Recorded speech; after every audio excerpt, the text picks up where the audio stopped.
Coming up this afternoon, Finance Minister is expected to appear before Parliament later today to respond to questions on the cost incurred by the President when he chartered a supposed luxurious private jet. Later on, we'll look at two persons in critical condition at the Koforidua Hospital after they were shot by a local task force at Adaiso in the Eastern region. We'll later speak with the regional minister. And also coming up in the bulletin, security officials on high alert over potential terrorist attack in Bolga and Tamale. We'll take a look at the details of that. And in the world of business, Bank of Ghana reveals the economy has recorded a growth rate of 3.1 in the first quarter of 2021. That will come up on the business segment. And on the international front, we'll take a look at Ivory Coast ex-president Laurent Gbagbo to return home after International Criminal Court acquittal on charges of crimes against humanity. We'll take a look at the headlines into details.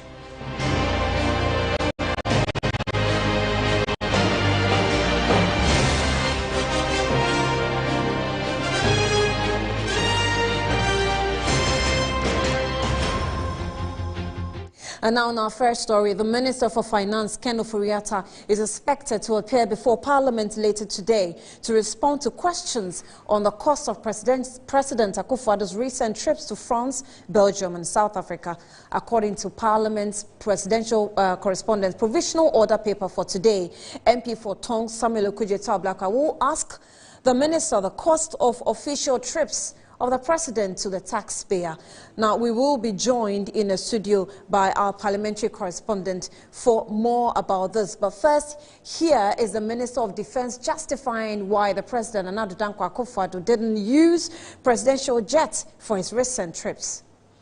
Answering an urgent question in Parliament from the North Tongue MP, the Defense Minister, Dominic Nitiwo, said the current presidential aircraft cannot be relied on for long-distance travels. The choice to travel by road, by air, or by sea is a national security imperative, and I have reason to release the aircraft to carry out national duties. VVIP or presidential travel is not about aircraft type. It is not even about cost. But it's all about safety of the aircraft crew and the passengers. Among other safety concerns, he further stressed that the presidential jet has no washroom facilities. He will need more than just a Falcon. Otherwise, the people would have to go a day ahead of the president to prepare themselves. The president, in fact, has to go a day ahead, because no president can shower in this aircraft. You cannot freshen up in this aircraft. So you cannot move from this aircraft straight into a meeting.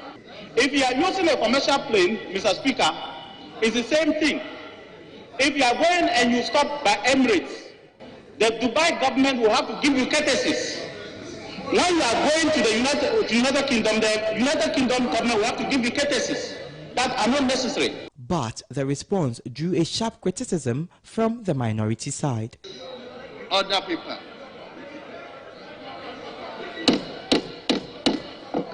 Wouldn't we be saving money if you advise the president to acquire a new aircraft instead of this expensive £15,000 an hour arrangement?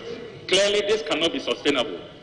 The Finance Minister, Ken Ofori-Atta, is scheduled to appear before the House on Thursday, June 17, to provide details of the cost of the 9-day official. Now, Deputy Minister. The very fact that we hired the jets, and indeed the Minister of Defense has not shown that the jet was not available or was not fit to fly. True. He agrees that it is in perfect condition. Right. So the fact that we chose to hire a jet when we had one is the first issue. Two, even if you were going to hire a jet, given all the Samuel Okudzeto-Ablakwa, but Annie, essentially what the minority is saying is that they have major problems in terms of whether this particular trip, this 9-day trip by the president to South Africa, France and Belgium makes financial and economic sense. Right. So that's the concern. Ravishing effects of a pandemic that has claimed about 700 lives, and government is still struggling on the international market to look for particular with whether it makes financial and economic sense, and whether there was value for money, and whether there was an alternative the president could have adopted in embarking on this official trip. Whereas the majority side is saying that the reason behind the president's decision to engage this aircraft manufacturer, Acropolis, which is based in the United Kingdom, to rent this particular Airbus aircraft has to do with safety and convenience.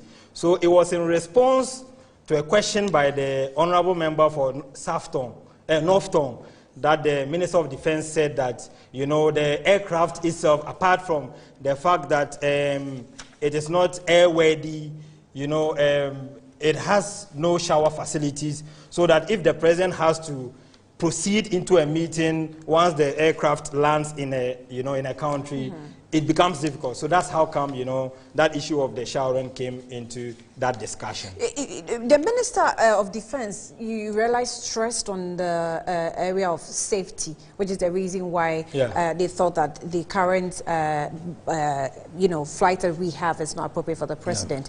But on safety, there are questions that's been raised on the fact that Acropolis does not allow any other crew apart from its own trained crew, which also puts the president's security in question. Are we going to, you know, seek to get answers to that, you know, concern that's been raised? Indeed, and that was actually one of the reasons advanced by the Member of Parliament for Northton, Ablakwa, when he, you know, came back onto the floor of the House last week to re-echo or request answers from the Minister of Defense with regards to this particular, you know, trip.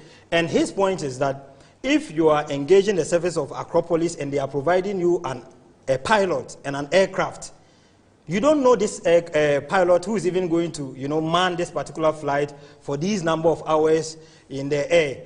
But if you engage, you know, or if you use the presidential jet, at least these are pilots that the president has used over time, and he has become, you know, accustomed to how they even fly. And so, therefore, he feels safe, you know, flying in that particular jet. So his problem has to do with that. If you engage this service, and at the end of the day, you are engaging the service of a pilot you don't even know, then it means that it then presupposes that the life of the president is actually at risk, because you don't even know. Exactly, you don't. But what the Minister of Defense is saying is that this particular aircraft, the presidential aircraft, can only fly for a maximum of 8 hours. It then has to land and refuel. So because it has to land and refuel, it doesn't make it convenient for the president to fly to all these countries and still come back within the 9-day schedule that was provided for him. So it ultimately came to the issue of purchasing a new aircraft. So both sides were unanimous in their quest, you know, for the government to begin a process of acquiring a new aircraft. And that will certainly be after the finance minister has briefed us today. So today, what is going to happen is that the finance minister, Ken Ofori-Atta, is supposed to appear before the House. And as part of the provisional order for today's proceedings, he's going to answer directly that question from Okudzeto-Ablakwa. How much was expended by the president on his 9-day official tour to Europe, to Belgium, France, and South Africa. So we expect that the finance minister would come forward and answer this $1 million, or should I say $2.8 million question.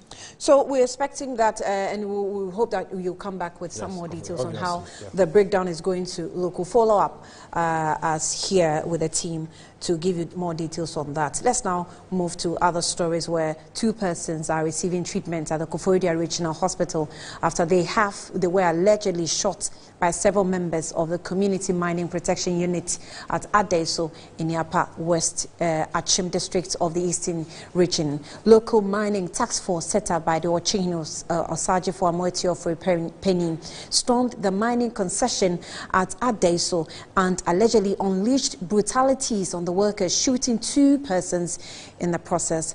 There is more in the following desk report. The Community Protection Unit is a task force set up by the Ochihine Osajifo Amoitia Ofoipeni with the aim of clamping down on illegal mining and logging. They were said to have stormed several land-winning concessions and unleashed brutalities on some workers who had questioned and resisted their operations. The team have been accused of stealing a cash of more than 90,000 after they attacked the sun-winning firm. Samuel Atoforsen, one of the persons whose concession was attacked, explained that the suspect intimidated and extorted money from the workers.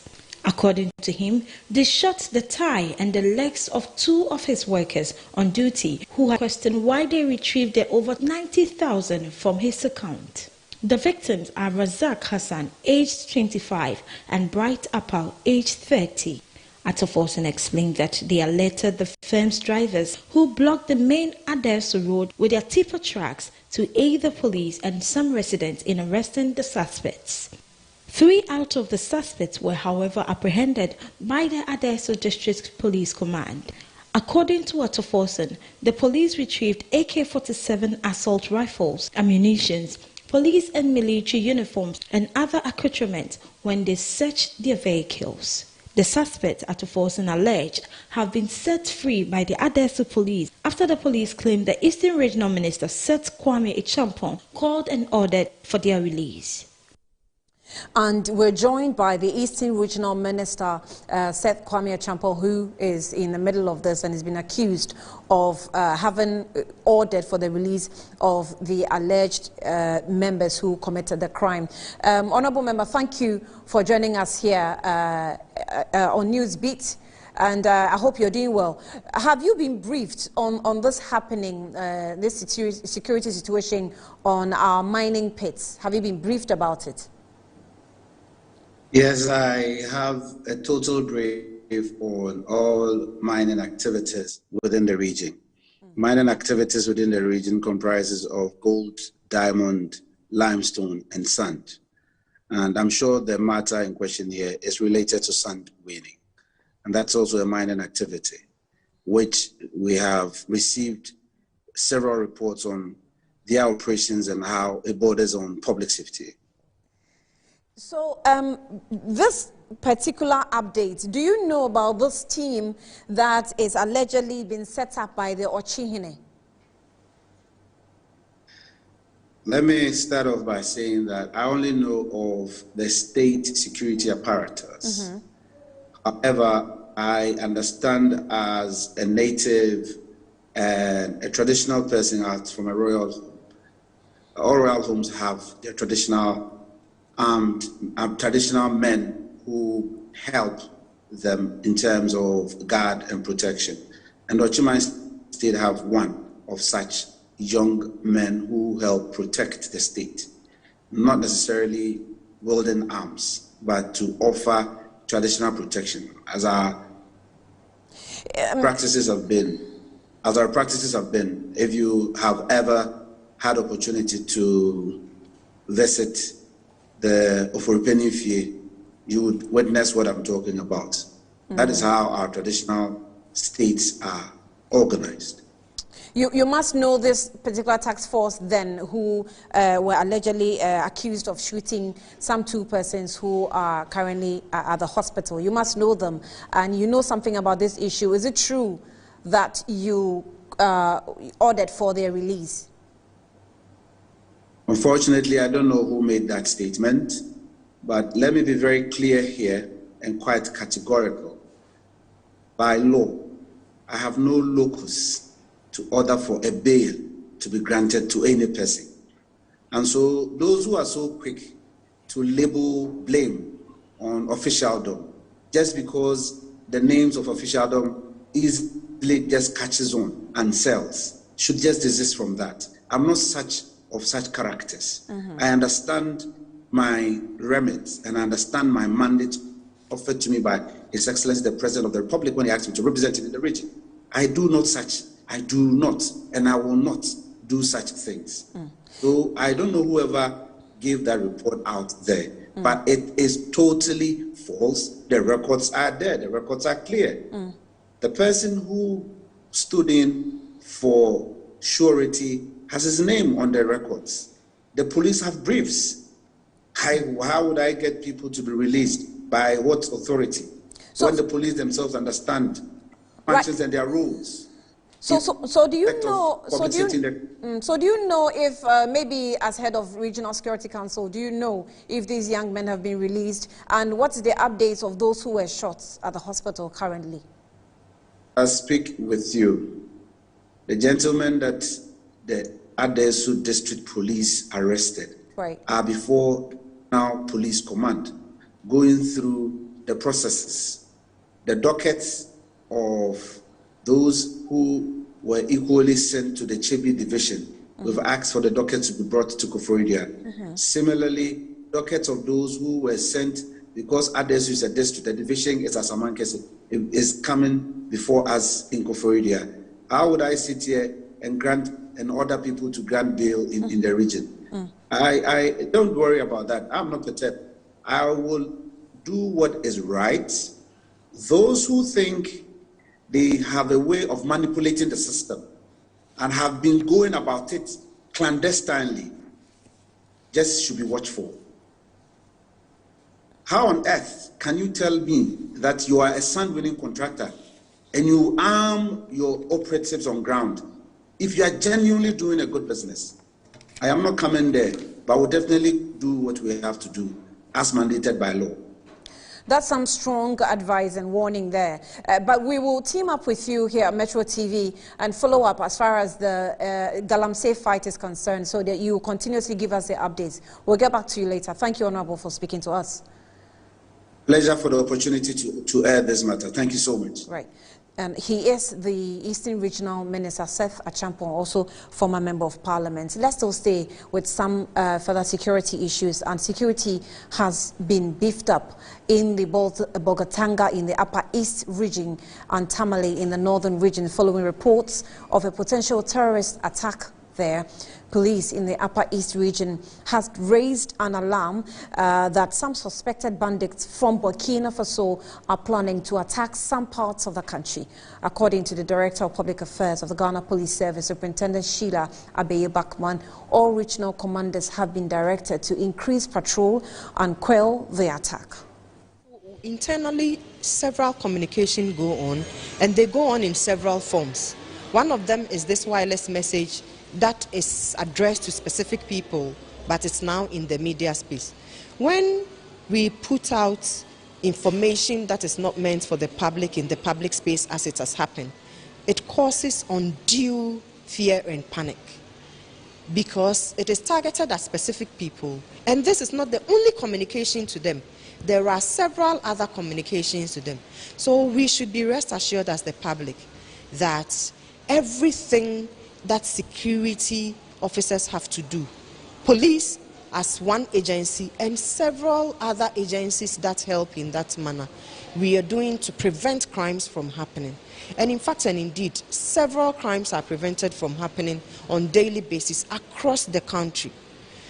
But like I said, when there is a breach, then we look at what occurred, what happened that there was that breach. So it's like a bigger picture, like a human being, and then you have a piece of hair falling off. It is still a concern because you would want to find a way of getting that hair back, and that is what we do to actually arrest people so they can face the consequence of the law. So that signal in particular is not, although not meant for the public, I'll take opportunity of this space to let the public know that it is a sure signal of the several actions that are being taken by the police and the entire security system to ensure our safety. You're still watching NewsBeat here on Metro TV. Still to come, the Greater Accra Regional Minister Henry Quartey reveals some Agbogboloshe onion sellers want a spiritualist to kill him over plans to relocate them to their abandoned Ajen Kutuku. We'll be back shortly with some more.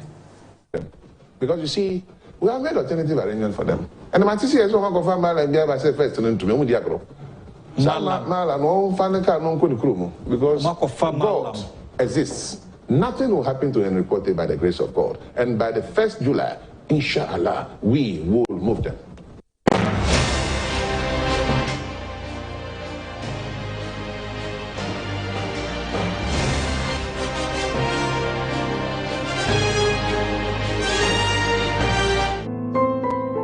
As a mother and wife, My priority is making sure my family is protected at all times. That is why I never forget to give my angel a Flora disposable handkerchief to keep germs and sweat at bay. When Habi is out in the fields, I'm rest assured of Flora coming in handy anytime he needs it. Even when my daughter Na is out late, I am confident Flora disposable handkerchief will be close enough to save the moment. Flora disposable handkerchiefs are my go-to disposable handkerchiefs any day, anytime, and everywhere. Flora disposable handkerchiefs is affordable and handy. Flora, better than cloth handkerchiefs. Flora is a product of Delta Paper Mill Limited. For inquiries and bulk purchases, call 0243 033 033.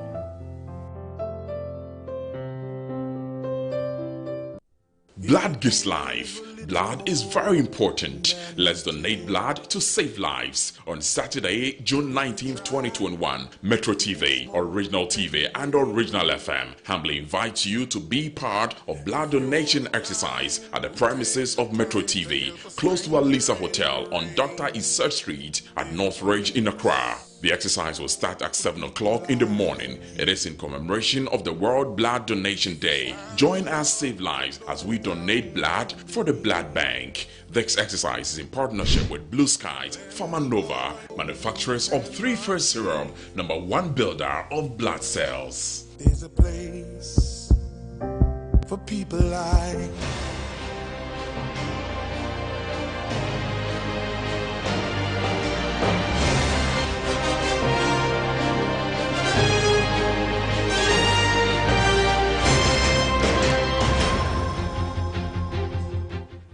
Welcome to NewsBeat here on Metro TV. Now, some more stories. The Technical University Teachers Association of Ghana, TUTAG, says it will on Friday, June 18, call off the strike.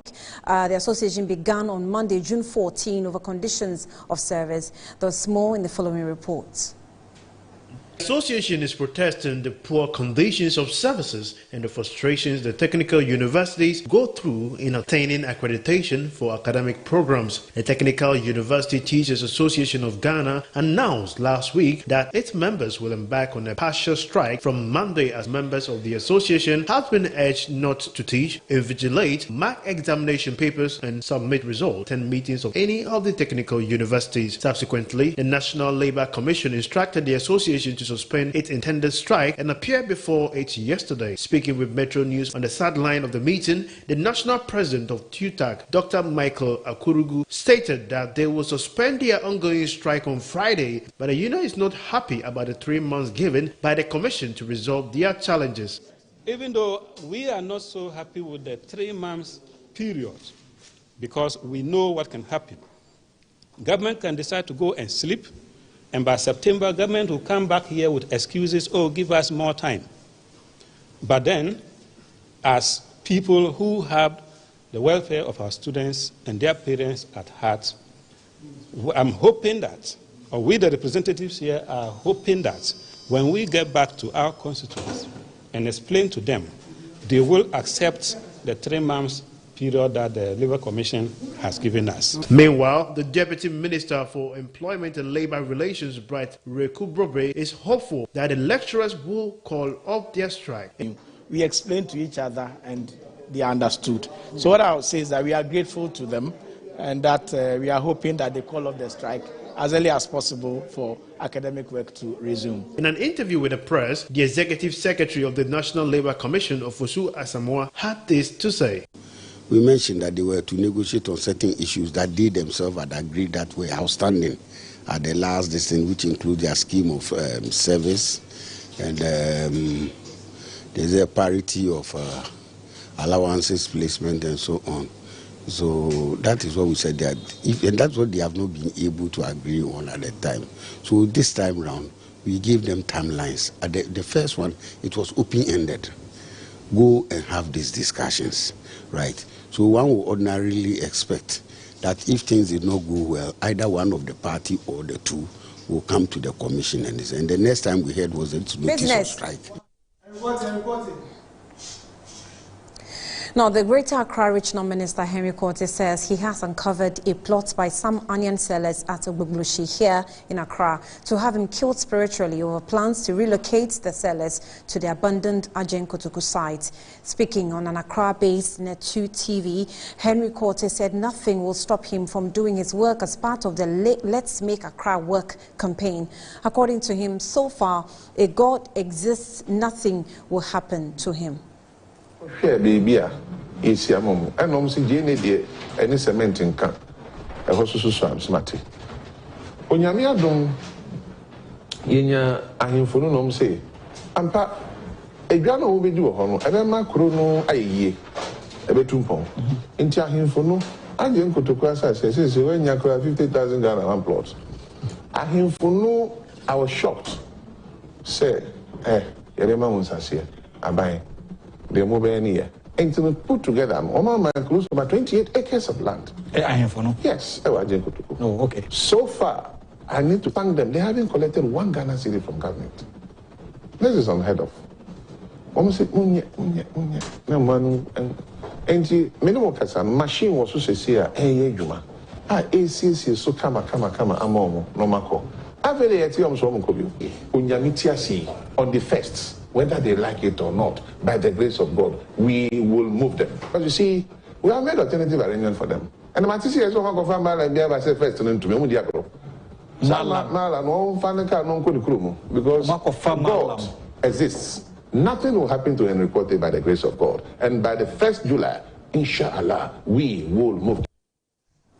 Now, motorists and other road users in the Manly Takla Benyo in the Hojo community in the whole municipality of the Volta region are calling on authorities to fix their deplorable roads. The residents say the authorities have 2 weeks to fix the road. Volta regional correspondent Christian Ahode has come through with this report read to you. The roads from the whole municipal township to rural farming communities are in a deplorable state. Assembly members of these communities say several appeals to authorities have fallen on deaf ears. Motorists are the worst affected. People are suffering before they get car come here. Now I pick somebody right now, I take 5 cedi instead of 2 cedi because of the road. We need help. In fact, it's very pity for standing on this dust, telling a story concerning our road. What I realized was, they said the contractor is a Velim Ventures. But according to the contractors that have been coming to the road, there are more than 5. Some will come for clearing, some for reshaping, covered, and then the 4th one that came was able to fill this road waiting for the bitumen. But what happened? They say they did not even pay him. So he left. Meanwhile, opinion leaders in the community have warned of future demonstrations if help does not come. Metro News will keep viewers updated. You're also watching NewsBeat here on Metro TV. It's now time to take some business stories, and Winston is ready to come through. Winston, good afternoon. Good afternoon, Annie. This is Business on NewsBeat. My name is Winston Taki. I will bring you an update on the recent information released by the Bank of Ghana that Ghana in the first quarter has grown by 3.1%, and also update on the interbank market.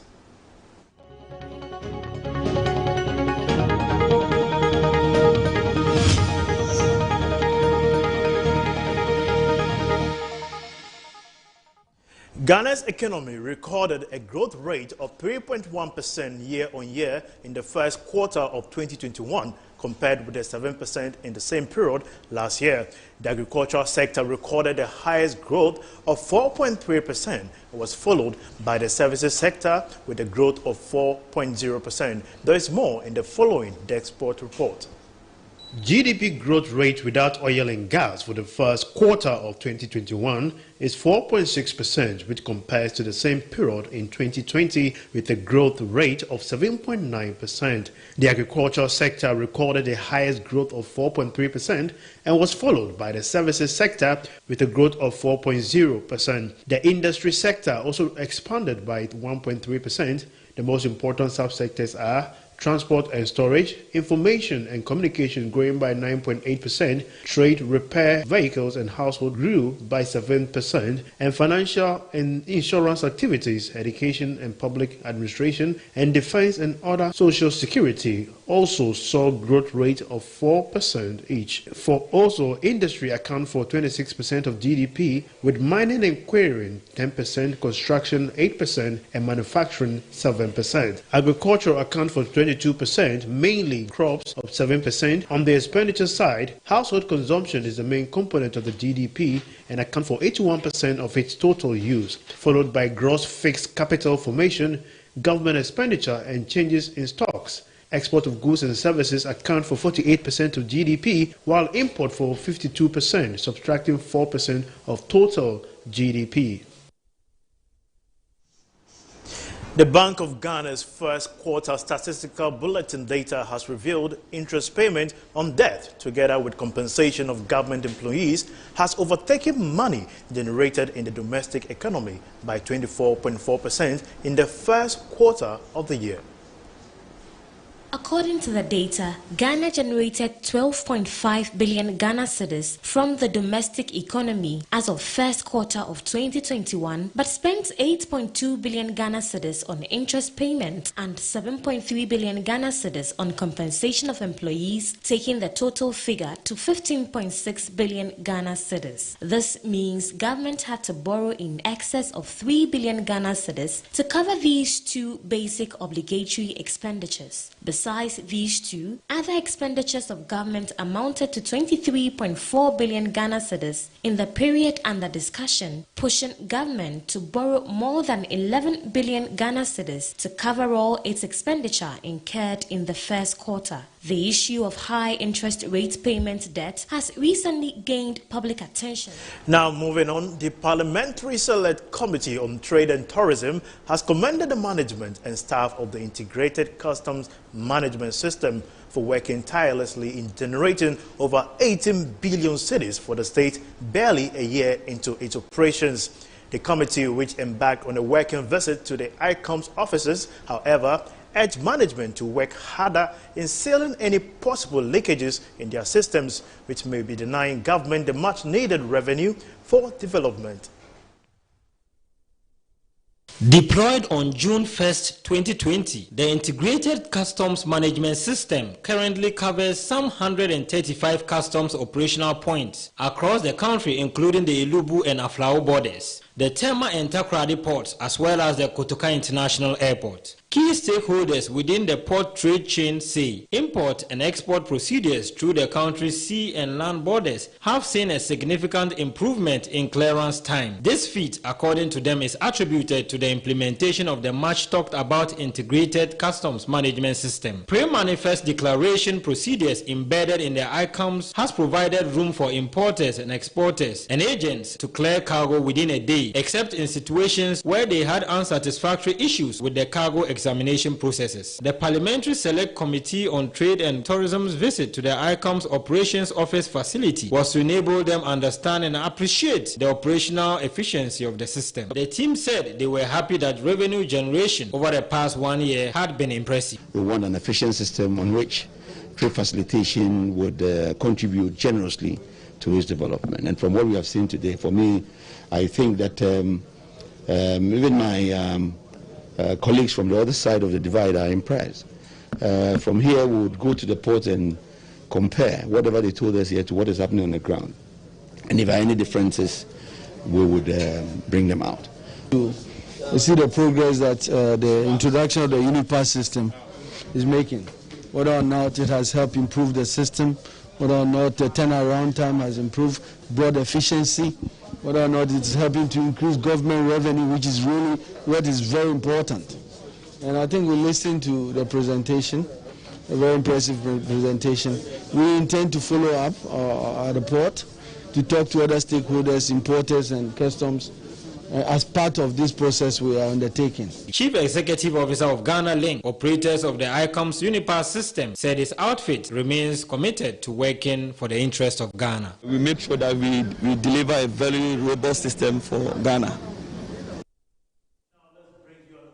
The value of the cedi on the interbank market and now is trading against other major currencies.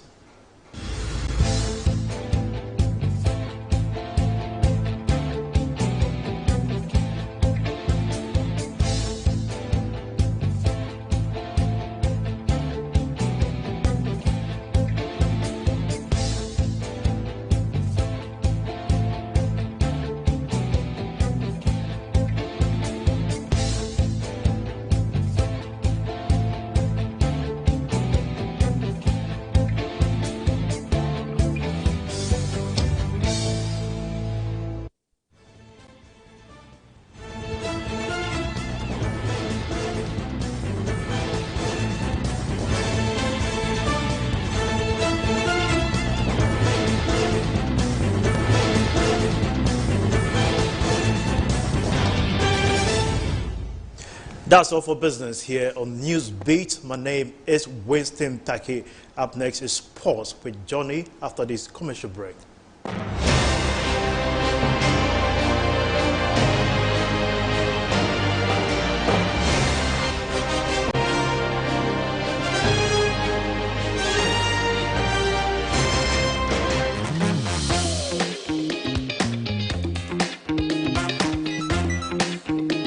Towards a fast charge system with 2-for-1 certification. 90Hz superfluid display. 6.95-inch Full HD+.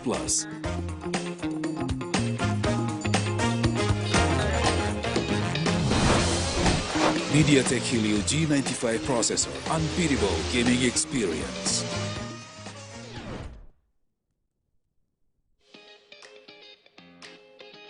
Infinix Note 10 Pro, faster and smoother.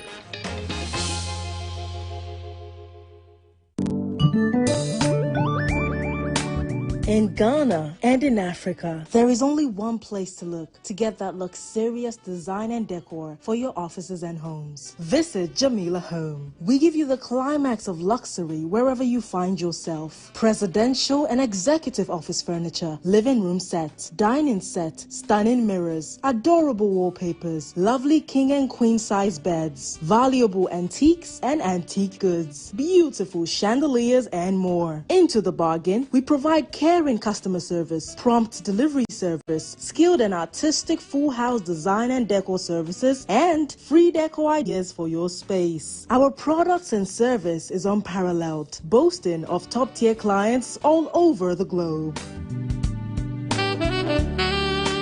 Jamila Home, home of first-class quality furniture, beautiful chandeliers, and antiques.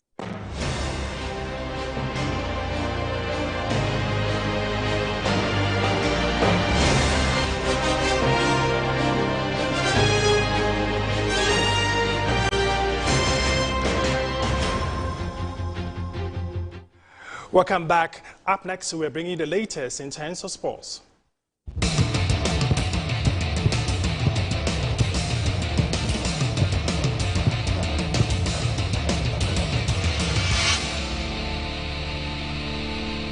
My name is Phil Johnny Quarte. Let's start with the Ghana Premier League. Following various questionable officiating within the Ghana Premier League Division 1 and 2, a retired FIFA referee and match commissioner, DSP Ali Plateau, has appealed to the football fraternity and the general public to be patient with local referees, adding that the referees are humans and are bound to make mistakes.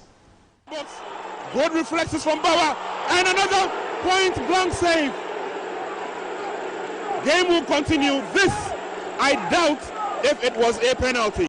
The football season has been characterized by decisions by officials, which has not gone very well with a section of the football public. Many, especially connoisseurs of the game, have often described decisions as quite dodgy and controversial. However, retired FIFA referee and match commissioner DSP Ali Musa Plateau believes that the public must be patient with referees. He indicates that referees are human beings. You know, you cannot get 100% performance. That there's any perfect referee in this world, and probably there would not be any perfect referee in this world. It's a human activity, and 90 minutes continuous running, panting, taking decisions, taking actions. At the spur of the moment, they are bound to commit errors, to make mistakes. So when these things happen, I believe the public will have some sympathy. They will have to maybe accommodate some, though sometimes such decisions goes strongly and determines the outcome of a match. But what can we do as human as we are? We need to have that kind of tolerance and only pray that things will improve. Let's focus on European football, and the Azzurris of Italy have qualified to the next stage of the 2020 European Football Championship after beating Switzerland by 3-0 at the Stadio Olimpico in Rome. Speaking after the match, an excited Italian manager, Roberto Mancini, praised his tight performance. He, however, indicated that every country is capable of winning the trophy. In this European Championships, there's France,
Ghanaian sensational singer Kiddy is set to release his second studio album on June 24th this year. The Touched crooner made the announcement in a video shared on his social media platforms yesterday.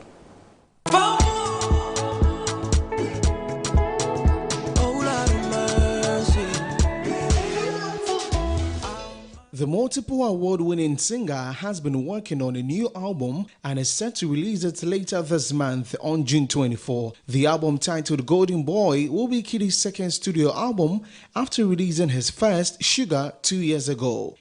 Sunny days, holidays, everything I want is a mile away. Me insane, aeroplanes, chilling on an island far away, far away, far away, far away. Give it up for the golden boy.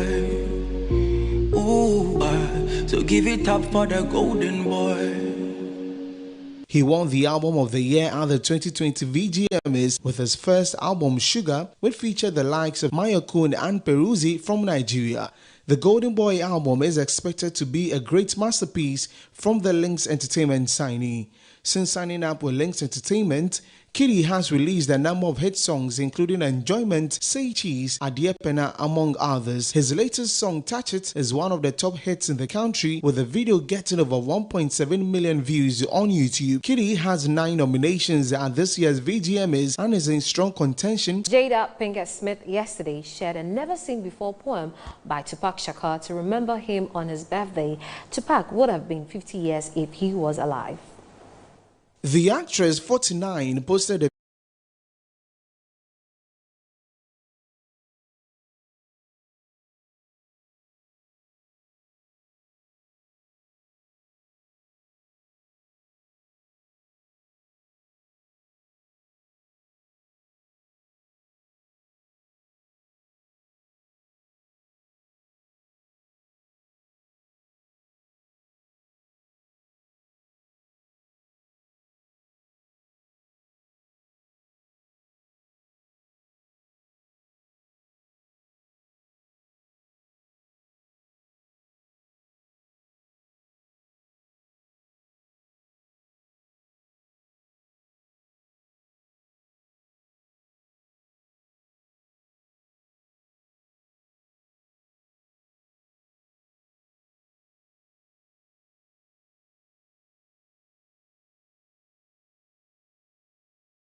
You're welcome back. You're still watching NewsBeat here on Metro TV. Now let's take some international stories. And former Ivorian President Laurent Gbagbo is expected to return to the country for the first time since he was arrested and handed over to the International Criminal Court (ICC) in November 2011 for his role in the 2010-2011 post-election crisis. Gbagbo was acquitted of all charges in 15 January in 2019, and the ICC upheld the acquittal in March 2021. His flight from Brussels is scheduled to land in Abidjan in 15:45 GMT. Ivorian authorities have promised that he will receive with all the honors due a former head of state. Gbagbo's return is expected to be a boost for his party, an Ivorian Popular Front, which has been beset by division for several years now. Gbagbo still faces charges in Cote d'Ivoire for lost funds from the Abidjan branch of Central Bank of Western African States. He was sentenced to a 20. That's what we have for you this afternoon. Let's take a look at the headlines again.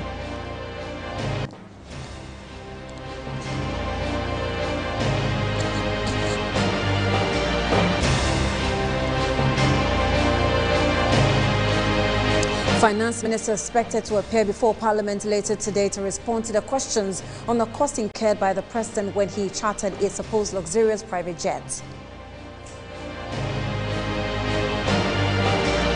Two persons in critical condition at the Koforidua Hospital after they were shot by a local task force at Adaisu in the eastern region. We earlier on spoke with the regional minister, Seth Achampong.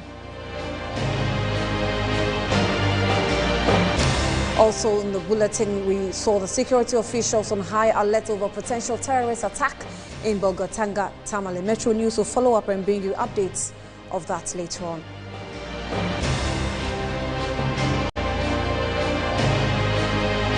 Ghana reveals that the economy has recorded a growth rate of 3.1 in the first quarter of 2021.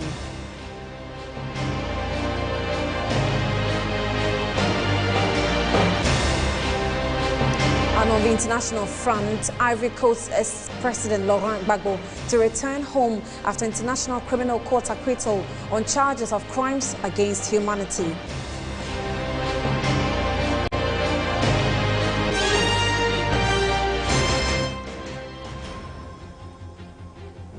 And that's all we have for you. The news came to you live here in the Buahima studio at North Ridge. My name is Annie Ifor-Ampofo. We're back at 4 with News Flash and later on at 7 with News Nice. Thanks for watching. Good afternoon.